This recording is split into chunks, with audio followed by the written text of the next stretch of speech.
Have a nice day to all. Welcome to our channel, Security and Safety. Now we're going back to the investigation part. So, this is now the introduction to criminal investigation report. So, what is investigation? Investigation means the systematic gathering of facts in order to identify the reality of crimes, or a systematic gathering of data in order to accomplish the threefold scheme. Number one, to identify the guilty party. Number two, to locate the guilty party. And number three, to provide evidence of his guilt. So, this is the systematic. You have a system in collection of facts in order to know the origin or the reality of crimes. Now, number one, to identify the guilty party, we are conducting investigation in order to know the perpetrators, the accused, or the culpable person doing the crimes. Number two, to locate the guilty party, we are conducting investigation in order to know the whereabouts or the place of the culpable party after commission of an offense. And number three, we are conducting investigation in order to provide evidences against the suspect to prove his guilt. Let's say, for example, we are representing the prima facie evidence, circumstantial evidences, and even the testimony of the witnesses.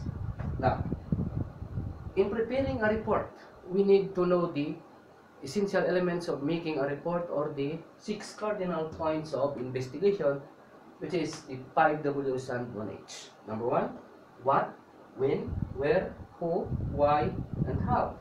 So, in military parlance, we call that the 5 wives and 1 husband. So, what kind of specific crimes has been committed? So, on our report, we state the murder, homicide, arson, theft, or even robbery. So, we specify the crimes committed. Number two, when the crimes committed. We are talking about the time and day, and we are talking about the day where the crime has been committed.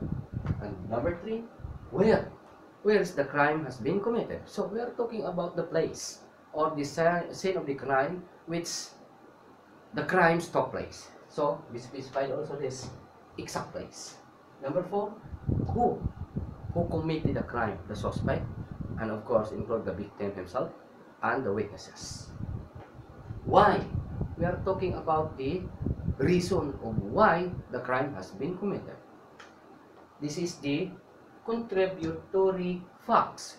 Contributory facts that makes the crime successful. So, we dig the reason. And last one is how the crime was committed. So, meaning to say, we are conducting investigation to know the modus operandi, the style, the technique employed by the culpable party or the suspect or the offender. Okay?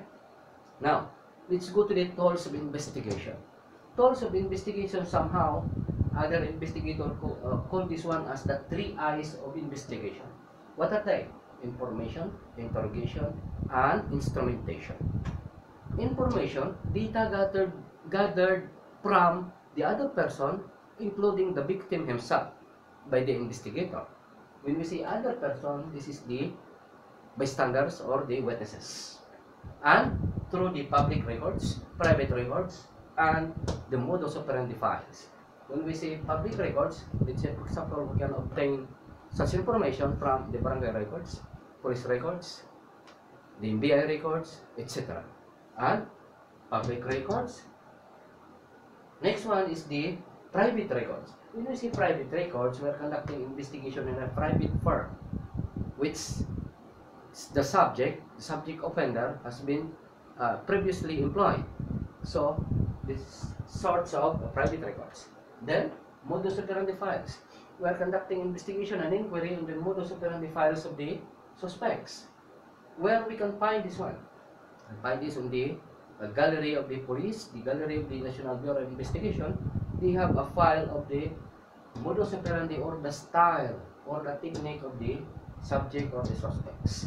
Now, let's go to the interrogation. When we say interrogation, this is the harsh or vigorous questioning of a hostile witness and a suspect, or a skillful questioning of the hostile suspect and witnesses. When we say hostile, they are uncooperative.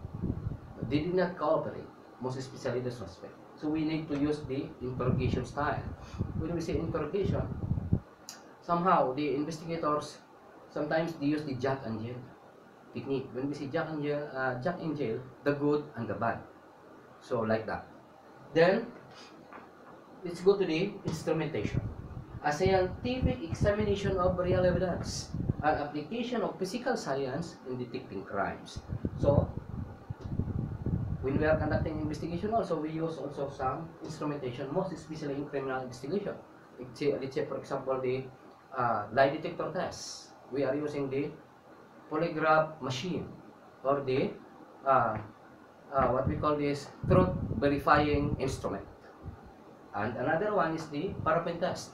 We are using the paraffin wax to the hand of the suspect in order to detect if he fired a gun or not. And another example is the fingerprint powder. We put a fingerprint powder in some surface in order to detect the fingerprint impression of one's individual suspect.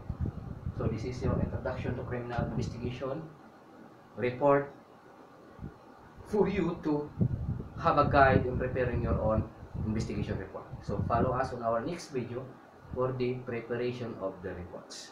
See you soon and thank you and God bless to all. And for those new viewers, please subscribe our button below so that we can notify you for our new videos.